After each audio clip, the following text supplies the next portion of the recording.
As Halloween approached, the candy vanished from the shelves. Kids took advantage of the bags being out. Well-meaning parents bought candy early, but had to buy it again before Halloween. Candy sitting around is just too tempting, probably exactly why the stores put it out early. The good people of the town of Butcher Falls were not the only creatures interested in the candy this time of year. Yeah, I'm not going to make changes just for change's sake. All right, a light green vine snaked out from under the edge of a shelf between shoppers at the local drugstore. If anyone had checked the security cameras recording that evening before the footage was dumped, they would have seen the vine grabbing up many packs of Twizzlers, bags of circus peanuts, and fun-sized candy bars. But no one checked. The Walmart's broad candy aisle was picked over by vines in the wee hours of the morning. Tired stock boys rolled out pallets on jacks and added to the shelves in zombie-like trances. They stuffed extra items behind the things on the display like they weren't supposed to. They also missed the vines slipping away with candy. Troy rested his elbows on the grimy convenience store's counter and his pimpled cheeks upon his sweaty hands. The vine pushed through a break in a vent and moved to the middle aisle where it sensed the rich, sugary aromas. Plastic crinkled as the vine helped itself. The scrape across the floor brought Troy's head up in a startled snap. He looked at both first, then in the direction of the bathrooms. Camera monitors next to him showed all pumps empty. Then the scraping sound came again. He let out a wavering sigh and stood up a little straighter, but still had to duck to see out from under the plastic cigarette ad sign above the counter. Checking the rounded mirrors, he saw nothing. The only sound was the throbbing rhythm of the cooler motors that were well beyond the point of needing regular scheduled maintenance. The sound lulled him back onto his elbows, and the scraping noise of the candy pulling through a broken vent a minute later did not wake him this time. These unnatural thefts of candy increased as the night of Halloween drew closer. As darkness thickened over Butcher Falls on the 31st, the pumpkin pulled itself out from under the crawl space below the abandoned house at 115 Elder Drive. The place had been empty for years, but somehow the power was still on, at least with the porch lights that shined bright and inviting this evening. No one had been inside for months, not even the agents of the bank that had recently acquired the property from yet another bank that had failed to sell it again. Distressed properties were sometimes difficult to unload. Butcher Falls had some nice neighborhoods. Elder Drive was about average middle class, with nice families and a safe school, but not a particularly impressive one in academics or sports. Everyone knew the story of the Campbell family vanishing from 115 Elder. The rumors grew over the years, and there were not a lot of house flippers in Butcher's Falls, so the bank sort of passed the property around. If anyone did venture inside, it would look and smell old and musty. More hardwood floors than carpet, which was nice. The carpet smelled like dirty sweaters, and the hardwood had a few rough patches that opened into the subfloor, but only a few. Though there had been no treatments, the place was rodent and vermin free, maybe more so than the houses occupied by families all around. The happy pumpkin had to eat something between holidays. The pumpkin was careful not to be seen. It always was. As it searched up and down Elder with its empty but glowing triangular eyes, it saw the street was clear for now. It needed to hurry, though. The pumpkin used his vines and leafy fingers to set up the plastic bowls with the best candy it had gathered and stored under the house. No circus peanuts or chalky generic candy tonight, only the best stuff for Halloween. Pumpkin had also discovered that parents and children were wary of loose open candy. Everything had to be in its own wrapper in order to lure them in. It had not always been that way in the past, but Pumpkin had to adapt and evolve in order to survive. Everything that wanted to live had to eat. All right. Pumpkin sniffed the air with its single triangle nostril. Sorry. The children were getting closer. More of them were coming outside in their little costumes like individually wrapped treats, each to their own. He took a moment to straighten a few decorations that had been left in the attic after the Campbell family was devoured. The scarecrows were getting a little ragged, but they still looked fine along the porch. He arranged a number of orange wax candles in their textured glass holders. Pumpkin took out an old lighter and popped open the metal hood top. It was the one Mr. Campbell had hidden with his cigarettes on top of the beam in the mudroom where he smoked in secret out an open window his last few years of life. It had a deeply faded emblem that read Jack Daniel's Old Number 7 brand. The stale pack of cigarettes still sat on top of that beam at the back of the house. Pumpkin hesitated. He did not have many fears, but fire was one, starving was another. So, with quivering and flammable leaf fingers, he rolled the rough spark wheel and depressed the ignition button. The deadly spark spit out and gas hissed like an angry snake, but failed to light. He lifted off the button as the air took on the chemical smell of an unburned burning. He rolled and pressed again, same failure. Pumpkin gave a harsh sigh and debated giving up. The candles brought people comfort, lulled them in, dulled them to the possibility of danger. It tapped into some primal part of their minds that drew them to the light out of the darkness. Pumpkin gave it one more try, hoping he wouldn't regret it. He got the old lighter to flick into fiery life without igniting himself, and he finally set a few candle wicks to burn instead. He clacked the hood closed to starve the flame of oxygen, but it was letting up on the button that did the job. With this lighter, the hood was just decorative. Happy to be done playing with fire, he positioned himself near the candy, but over beside the iron railing.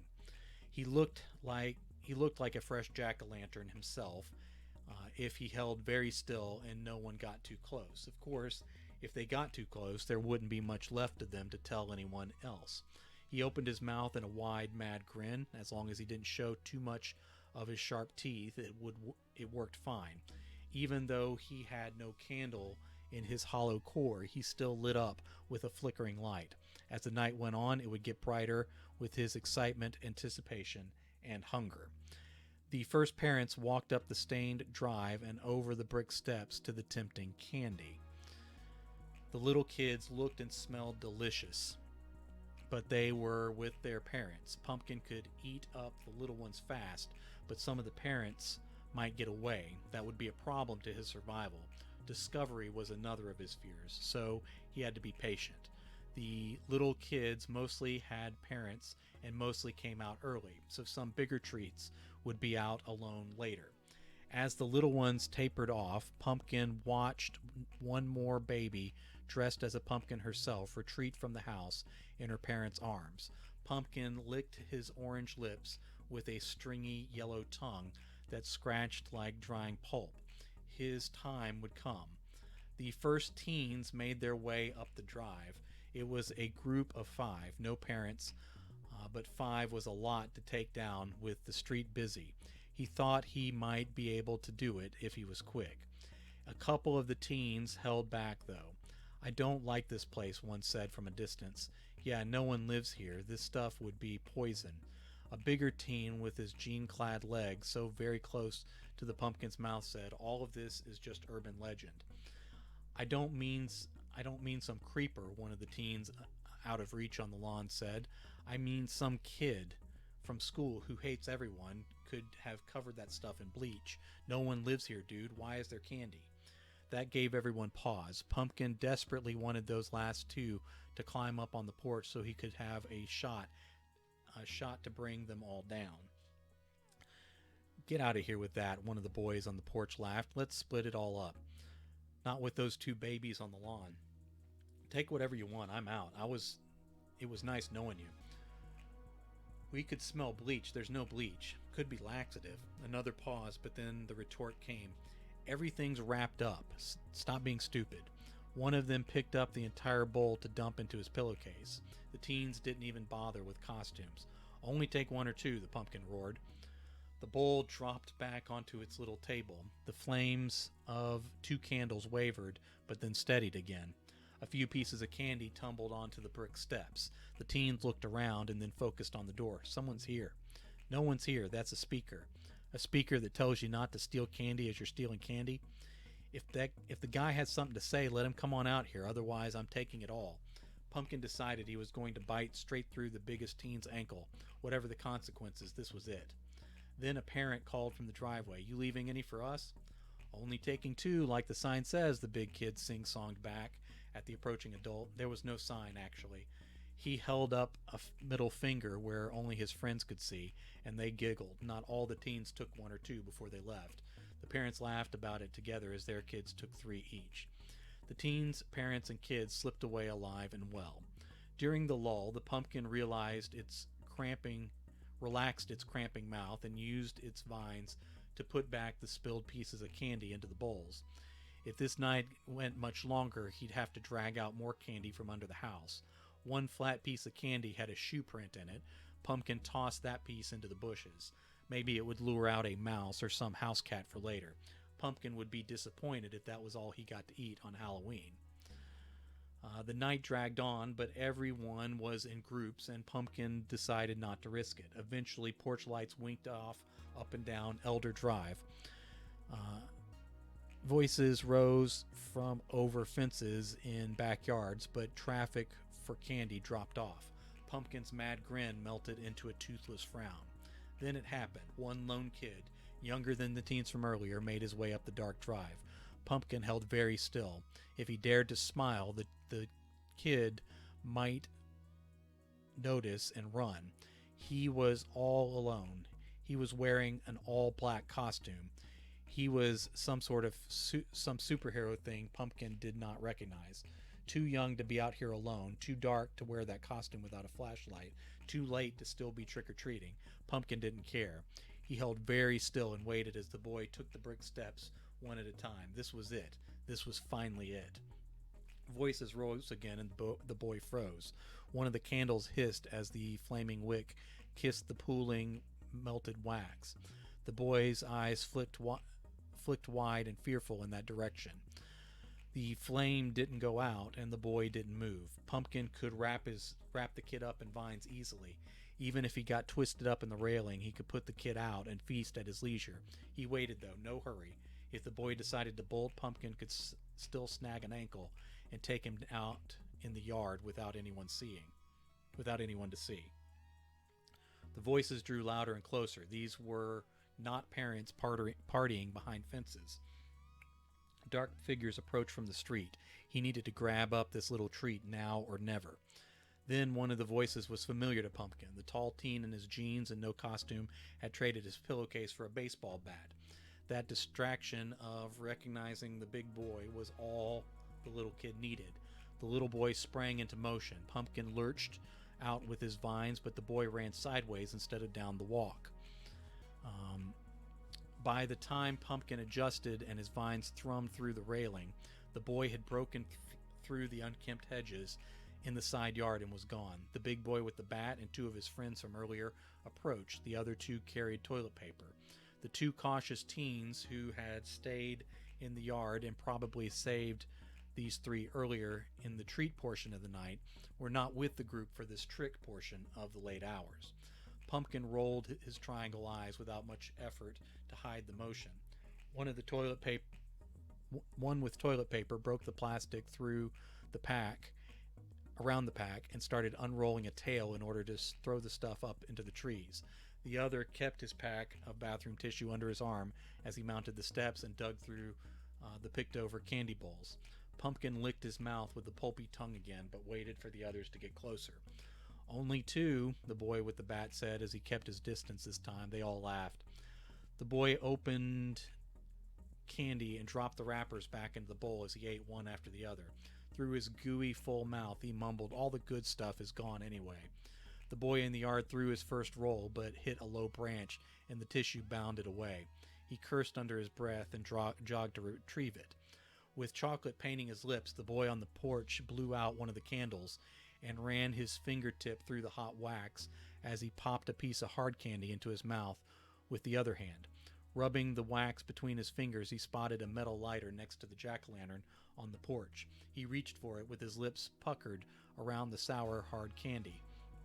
Pumpkin's eyes slid around to watch the hand draw closer to his ready teeth. All the good stuff gone by the time it's our turn to have some, ain't that always the way?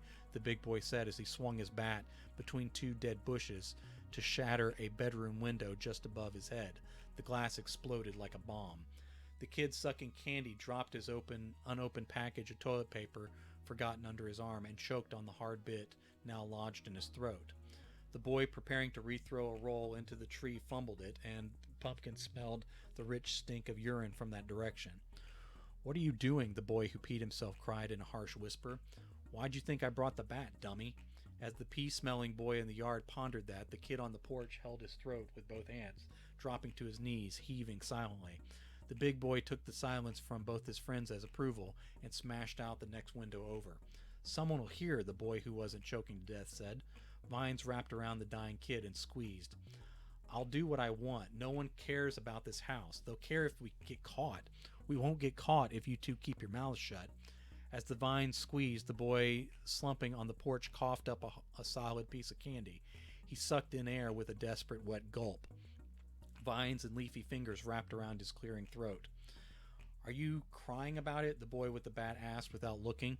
He was circling to check for windows in the side yard, but those were too high unless he wanted to throw rocks, which wasn't out of the question tonight. The hairy leaves around the dying kid's throat started to leave an angry rash. "Are you okay?" the boy in the yard asked, a second before the pumpkin bit through the gasping kid's skull in a splash of red and gray. The boy in the yard peed himself again and tried to yell in terror, but his own throat locked up on him at the worst time. Without wasting time finishing the first treat, Pumpkin launched himself from the top of the steps in the air into the second boy's face. That kid finally got off one small shriek, but the noise cut off quickly. The big boy with the bat didn't even hear it as he returned to the front of the house. "Are we doing this or what?" That was the last thing any of those three boys ever said. At first, Big Boy stared at the candles a moment. He considered the possibility of setting 115 Elder ablaze. Toss one of those decorative candles through the broken windows and watch it go up. The thought sped up his heart and made him tingle. He didn't notice his friend bleeding over the bricks in the flickering light, but before he could mention his fire idea, he finally spotted his friend sprawled in the grass. He approached his friend on the ground without further comment. His mind wouldn't wrap around what was happening. It was like a poisoned piece of unwrapped candy in his head. The problem was the missing face. He kept looking for his friend's face, but never saw it because it was no longer there. Vines cut off his breathing as well. He swung the bat wild as he staggered. The pumpkin seized and snapped both of the boy's wrists. Big Boy opened his mouth to scream as the bat fell to the brown grass, but no air could pass through his closed throat. Pumpkin bit through both ankles as he had planned earlier and brought Big Boy to the ground. Now he could take his time unwrapping and eating his great big treat, while it was still warm. By morning, people were looking for the three boys. By evening, they were searching in earnest with the help of the police. Most kids on Elder Drive and throughout Butcher Falls didn't care for those three all that much, but everyone has parents, and these boys' parents still love them anyway. No one thought to look at 115 Elder, not for a while. No reason to think the boys were there. All the candy and decorations were gone. The rest of the candles had been blown out and put away. All the spilled blood had been licked up or covered over with scattered dirt. The toilet paper and the bat were stuffed deep under the house, too. Plywood had been boarded over the two broken windows using Mr. Campbell's old tools that had been overlooked on a high shelf in the garage. The wood itself and old nails came from two sections of walkway flooring in the attic. It was a trick getting it down from there in the wee hours of All Saints' Day morning, but the job got done, and no one quite remembered the windows hadn't always been that way. On November 3rd, a representative from the bank took an officer through the house at 115 without any fuss. There was no indication of wrongdoing there. "You think you'll find those kids?" the bank man asked To break the silence, "We hope they're just out camping or raising hell somewhere, and we'll be home soon. Do you think that's it?" "Don't know. Thank you for letting me check. You guys ever selling this eyesore?" The bankman snorted with no real humor. "This place is cursed, at least from a real estate standpoint. Do you want it?" The officer shook his head and stepped out. "You should fix those windows, otherwise more kids will mess with this place. That's bad for all of us." "That's not my department, sir, but I'll look into it." He had no intention of looking into it. As the bankman prepared to close the door, he heard a scraping noise. He paused and listened for a couple seconds. There was a greenery smell somewhere underneath the mold and mildew odors. I found a typo. I can't just leave it behind. The mold and mildew odors he hadn't noticed when they were walking through. Hearing nothing, he locked up 115 Elder Drive for another year. This was someone else's territory and someone else's problem.